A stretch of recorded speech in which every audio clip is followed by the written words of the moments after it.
எல்லாருக்கும் வணக்கம்ப்பா. இன்னைக்கு நம்ம வீட்டு சமையல் கருணக்கிழங்கு புளிக்குழம்பு. ரொம்ப நல்லா இருக்கும், செஞ்சு பாருங்க. மீன் இல்லாத மீன் குழம்பு, அதே மீன் டேஸ்ட் மீன் குழம்பு மாதிரி வெஜிடேரியன் சாப்பிட்றவங்களுக்காக இந்த குழம்பு. பிடிச்சிருந்தா லைக் பண்ணுங்க, சப்போர்ட் பண்ணுங்க, ஷேர் பண்ணுங்க தங்கங்களா.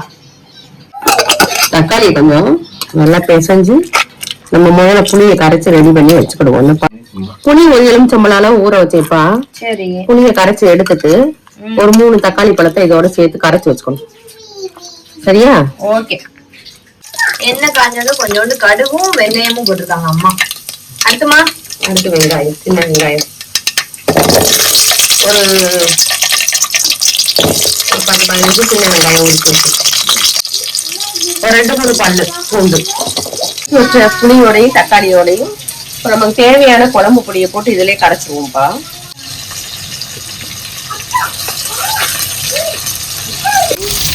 ரெண்டு பச்சை மிளகாய், அதெல்லாம் அப்படி குழம்பு போட மாட்டேன், இந்த கருணக்கிழங்கு குழம்பு. தக்காளி எத்தனை பழமா தக்காளி? அதுல 3 பழம் கரைச்சி வச்சு மொத்த காசுல அளவு. ஆமா, குழம்பு நிறைய வைக்கிறீல்ல, நம்ம வீட்டுக்கு தொட்டு போறதுக்கு சேர்த்து நிறைய வைக்கும். சூப்பர்மா, பார்க்கவே அழகா இருக்குமா. பாருங்கம்மா, கலர்ஃபுல்லா எவ்வளவு அழகா இருக்கு. கருவேப்பிலை வாசமா இருக்கு. இந்த அம்மா வச்சாங்க, அம்மாக்கள் வச்சா மட்டும் எப்படித்தான் இந்த குழம்பு வாசமா இருக்குமோ தெரியல. செம்ம வாசம். அவ்வளவுதான்ப்பா. ஓகேப்பா. தக்காளி வெங்காயம்லாம் வதங்கட்டும், அந்த கரைச்சதும் ஊத்திக்கலாம். அவ்வளவுதான், குழம்பு வதங்கட்டும். கரைச்சது ஊத்திக்கிடலாம்.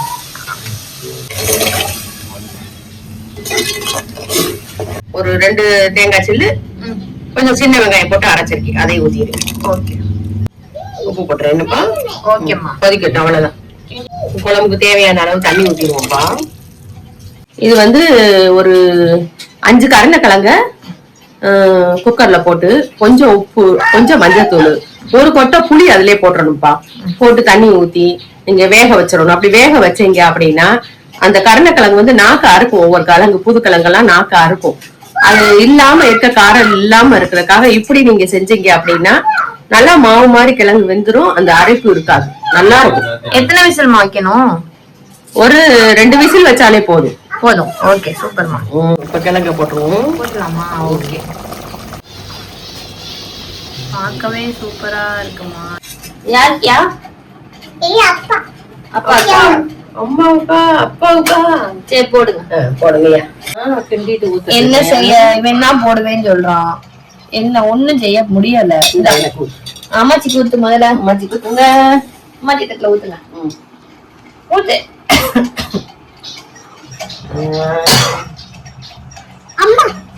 அம்மாவுக்கா ஊத்துங்க. என்ன கொஞ்சம் என்னங்கய்யா? அம்மாச்சி போடு முதல்ல. இந்தாங்கம்மா. ஒன்னொன்னுதான் வைப்போம்.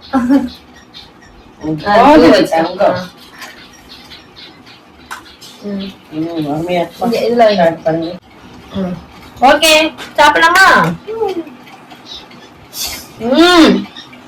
வேற லெவலு. மீன் குழம்பு மாதிரியே தான் இருக்கு, அப்படியே சூப்பரா இருக்கு. உங்க வீட்டுல கண்டிப்பா ட்ரை பண்ணி பாருங்க. இந்த வீடியோ பிடிச்சிருந்துச்சுன்னா மறந்துடாம லைக் பண்ணி சப்ஸ்கிரைப் பண்ணுங்க.